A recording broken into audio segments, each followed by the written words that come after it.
to just introduce this amazing couple to all of you.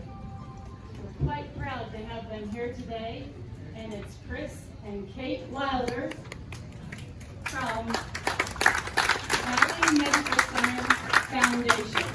And both have amazing support and support you today.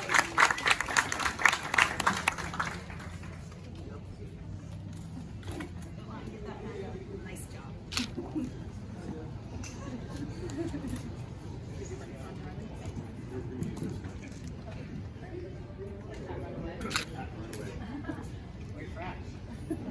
Hi everyone. Hello. What fun this has been, huh? How about another round of applause for it? We're so lucky to have them, huh? Well, I'm Kate Emmett Wilder. This is Hi, I'm Chris. my husband. So I thought I'd just tell you a little bit about his stroke, and then we want to do Q&A. Okay, great. So let's see. March 6th of 2021. It was a weekend. We were sitting down to watch TV, and Chris grabbed a drink, walked across the living room, sat down next to me, looked at me, and his face slumped, and he started speaking just gibberish. And I knew immediately he was having a stroke. I asked him to raise both his arms. He could only raise one, and I called 911. It turns out he had a blood clot blocking the main artery to the dominant side of his brain. And this was during COVID, of course. And so I was allowed into the emergency room to be with him, which was wonderful. And they told me they'd have to go in through his artery in his leg and remove it because the medication, the blood thinners were not getting rid of it. So I got sent home. And they told me, he'll be fine, just, we'll check in with you in the morning and tell you what's going on. And at 4 a.m., I got a call, and they told me that he was having a massive brain bleed, that the capillaries in his brain had been starved of oxygen for so long that they became weak. And so when the blood was introduced back in, there was a brain bleed. So they had to go in and do a craniostomy, which is where they remove a little piece of skull to allow your brain to expand. Unfortunately, the swelling was so bad that his brain was very damaged. His left temporal lobe actually had to be removed. And the left temporal lobe is responsible for language, communication, understanding what people are asking you or telling you, memories, and a lot of cognitive stuff like math, which you were never good at, but we're getting better. So Chris was in the ICU, and the doctors told me he's not going to be able to communicate. He may be able to understand you. His right side is paralyzed, and it's just going to be day by day. He was in the ICU at Good Sam for, I think, 2 to 3 weeks before he got stable enough to move to VMC. And so he then went to VMC. He was in the ICU there for about another month, and then they moved him up and up and up. But as just his personality got him through this. He is so positive and so hilarious. And the nurses at VMC were saying, well, we think he's giving us a thumbs up. Like he wasn't conscious yet, but they would ask him, is your name Chris Wilder? And give a thumbs up. And I said, are you imagining that? And they said, no, watch. Chris, is your wife Kate Wilder? And he's like, thumbs up. Okay, so that's communication, isn't it? Yeah, it is. And the doctors were completely confounded. So things progressed. We went to 1 finger for yes, 2 fingers for no. We kept going, and Chris started opening his eyes and becoming conscious, and started trying to talk. He had a trach in, so we had to cap it so we could hear him. But one day he leaned over to me, and it was a pivotal moment, right? It's the first thing he said to me in well over a month, and I leaned over so I could hear him, and he said, "The service at this bar sucks."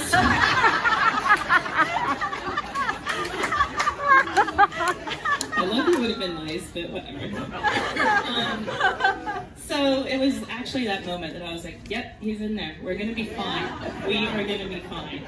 So thanks to all the medical staff and rehab therapists and, 6 months in hospital, he came home, we made the adjustments, he just works his butt off every day on rehab. And it's been speech rehab, it's been physical rehab, it's been occupational rehab. I mean, it's just, his attitude is great. Every day he wakes up wagging his tail. He's in a lot of pain. I'm sure you guys all go through that too, but it's events like this that make it so worthwhile, because we see how you guys have recovered, and we see there's a light at the end of our tunnel, and we're going to be fine, right? Yep. Hi, everyone. Hi.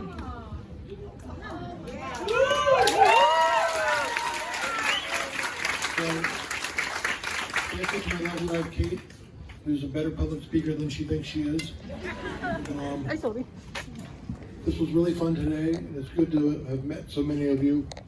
I'd like to take questions and answers, but before I do that, I also want to thank my primary therapist for being here, Dr. James Lewis here, and Michelle Tipton Burton is here from San Jose State University. I want to thank them for being a part of this wonderful day and for giving me all the work that they've given me for so long. I really owe it to my therapist when I think about how far I've come. And if anyone ever tells you you've plateaued, you can't go any further, don't believe them. Because so many doctors and nurses told my wife that I would never be able to do this, I'd never be able to communicate, and I might not even survive, they told her. So when people tell you you can't do it, prove them wrong. That's what I'm trying to do, is just prove people wrong when they tell me I can't do something. So thanks to all of you, and good luck to everybody. If you're thinking about questions and answers, remember, there's no question you can't ask me. Everything is on the table. All right? So. Okay, who has a question? Who would like to ask a question? Albert, you were signaling me earlier, but I had to hold you back.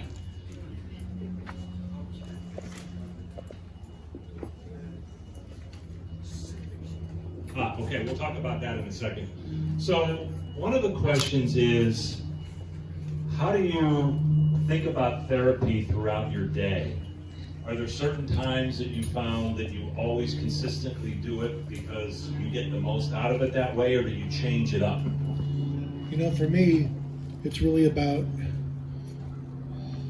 getting the schedule right with the therapists who come to the house, or when we have to drive to the therapists. And when I'm not doing structured therapy with them, then I'm with my caregiver, and she's helping me through a whole bunch of exercises that we do every day. And I find that it doesn't matter what day it is, just get up and push and go as hard as I can. So, what do you do when you feel like, I'm stuck, today's going to be a tough day? You just say, I'm going to take it off? No, I don't. And if I do, then Michelle Tipton Burton, who is here somewhere. Where is she? Where is she? Where is she? Michelle had to go. She's probably working with somebody right now. Yeah. She doesn't like when I say things like, I can't do that, Michelle. She says, yes, you can. I've seen you do it. So just try as hard as you can.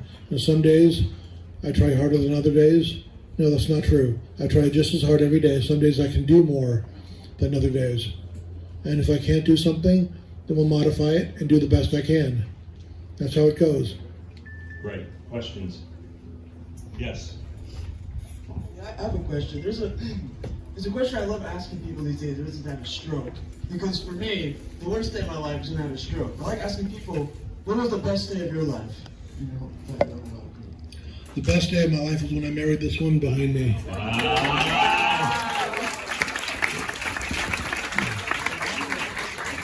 And I've had a lot of other good ones as well along the way. And events like this always rank very high. I've been an event coordinator for a long time, along with my good friend Cammie here from the Valley Medical Center Foundation. And I want to thank my good friend Jay Jay Benesh is my oldest golf buddy, and he can't wait until I'm well enough to get back out on the course with him. That's right. I've taken a lot of his over the years. Okay, other questions? Yes. I had a question. I talked to you guys just earlier today, so my first time to meet you guys, so it's really nice to meet you guys. I know a little bit about your music and golf and your Pinot Noir, which is very nice. Next time, hopefully we all have a glass for next year. But just in terms of a goal for you, what are give me your top 2 goals for this time next year? What do you want to happen? One thing I'd like is if I could park the car, or Mrs. Wilder could park the car, and I could walk out to the course, and I'd like to be able to play 3 holes of golf, and I'd like to not have to use this wheelchair.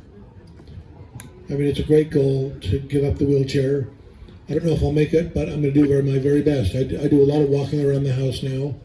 Sometimes I use a cane or a pole, sometimes I don't. So for next year, I hope I can walk in here and hit the ball on my own and do the putting competition, and then go out and play the 3 holes of golf. Wow. And I hope to see all of you. Okay. Questions? Raise your hand. Yes. At what point in your recovery did you actually realize the sky's the limit? I have to remind myself every day that the sky's the limit. And it's a very good question. When did I decide that I could do anything? I don't really know the answer to that question. That's a really hard one. No one's ever asked me that. I guess the first time I ever walked without an assisted device. And it was Dr. James Liu who pushed me really hard to do that. Even when I felt like I didn't have enough energy and I didn't have enough balance and support, I thought I couldn't do it, but yeah, but if I had to, I could walk over to where you are. And that's probably when I realized, okay, I guess I'm making enough progress that I should just look to the future and know that anything's possible and I can do this. Awesome. And all the way over here, everybody, Chris and Kate to your left, we have a question from Donna. By the way, Donna and her team did a tremendous job from the City of San Jose Parks and Recreation today. What do you think is the importance of events like this that we've done here today? It's a great question. There are a number of important reasons to have events like this. One is to get us all together so we can meet each other and support one another, and we can learn from one another about all of our different journeys and what we're all going through, and we can improve on the things that we like to do. I know there are a lot of people out here like me who are avid golfers before their strokes who, like me, are hoping to get back out on the course. And events like this are helping us to get there. So it means a lot. It's so great to have this many people out here who've all gone through a similar situation. Because if we believe that we're on our own and don't have the support of other people around us, then we're never going to make as much progress as we need to. What do you think you are? I think it's important for caregivers too to have a support network. It's a hard job, and it's a labor of love, right? I mean, we do it because we love these people and we want them to get better, but it's not easy. And I think, meeting all of you, it's wonderful, and we can all support each other too. Great. Well, just an interesting fact. So today, we had 93 folks registered. We had, for stroke survivors, just stroke survivors, 60 spouses or caregivers, 50 volunteers, okay, and 32 exhibitors. It's the largest it's ever been. We're up 25% over what it was last year, so give yourselves a round of applause. The Okay, another question. We have time for 2 more questions. So, as a therapist, we're always striving to improve. What advice can you give to therapists? What we can do to make it better for you? Great question. I think one of the best things that I've seen is that my therapists continue coming up with innovative things to do with me. And a lot of times it's based on the stuff that I like to do, whether it's golf or playing guitar. They want to figure out, like, there's limited amount of guitar playing I can do because I have full use of this arm. But this arm over here doesn't want to cooperate and doesn't want to play the guitar yet. But still, there's things I can do, especially with this hand on the neck of the guitar. And my therapists are always trying to come up with new and innovative things. A lot of time it has to do with motion. A lot of times it has to do with things that I think about. But, you know, keep it fresh, keep it new, and keep pushing. Awesome. I'm over here. Got a question in this area. Haven't had anyone over here. There's one over here. We're going to hand the microphone. Oh, you can't have any more lunch, Albert. No. We're completely out. I'm coming back around.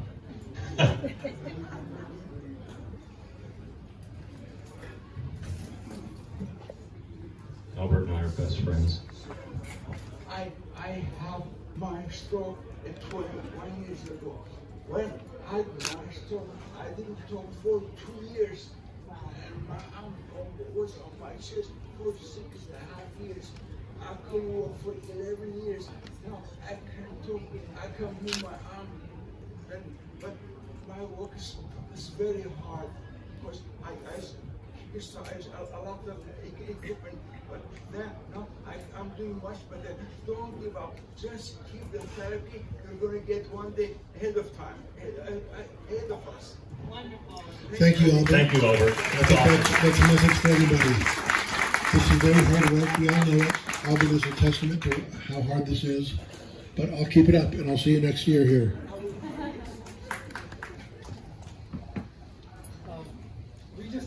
Everybody know that the stroke survivor and caregiver is kind of a team, work as a team. So my question is that I am a caregiver to my wife for the last 15 years, and from what is your experience that at any moment during this recovery you find that caregiver is not doing enough for you?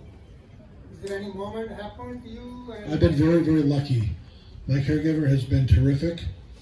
And she comes to the house every day, except weekends, or if we switch things around like today.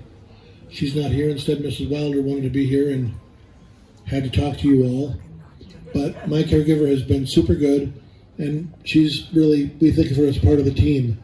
And she really enjoys being part of the therapy team. We ask her to help spot me when I'm doing things that require balance questions. We have her spot me when I walk up my stairs now. She's been great, so I've been lucky. I've been one of the lucky ones. Not everyone is so lucky with their caregivers. I know that. Yeah, that's true. But have you ever felt, I mean, not feel, maybe it's my more for the caregiver. Once in a while, I feel that she needs help, but I cannot help because I don't have enough strength to do it. So at that time, sometimes the reaction is that you're not doing enough. Yeah, I mean, 6'3", right? And I think there's a couple angles to that. One is leverage and angles help a lot, right? I mean, in terms of just when he came home from hospital, we had to physically lift him to do transfers, but if you get your leverage right and your weight and your fulcrum right, you can be a lot more helpful. But you can't hurt yourself either. You have to protect yourself so that you can help the person that you're caring for. And so there's just sometimes, like, I have to work full time. So we do have a caregiver, and we're very lucky that she's been wonderful. But sometimes you just need to have someone so you can have a break and you can go and walk on the beach for an hour and take some deep breaths, because it's hard work. Yeah, that's what I was going to ask. I mean, Kate is a very accomplished executive in the Silicon Valley. And so how do you keep all the plates spinning And what's kind of your personal philosophy that has motivated you? It's been a learning process. I've always had a passion. I train horses. That's what I do when I'm away from work and want to do something fun. And I have 2 horses. Going and riding a few days a week, that's my breathing time. That's my time when I don't think about what I have to do next.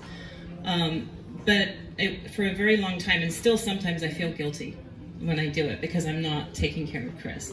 And so and I have to talk to myself like I'm my sister. Because she always tells me, if you don't put your oxygen mask on first, you can't put it on the person next to you, right? So you have to take care of yourself. You have to take downtime. And you know, it may take some practice not to feel guilty about it or not to feel like you're not doing everything, but you can't do everything long term. And this is a process, right? It's not forever, but we've got to put everything into this and make sure that everything goes in the right direction. And a big part of that is caregivers that have enough energy, you know, and strength. Awesome. Round of applause.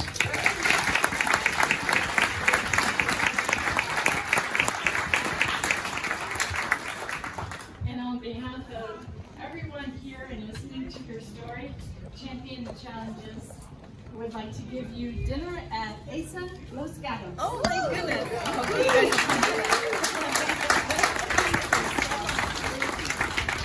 Thank you. Incredible story. Thank you all. Thank you.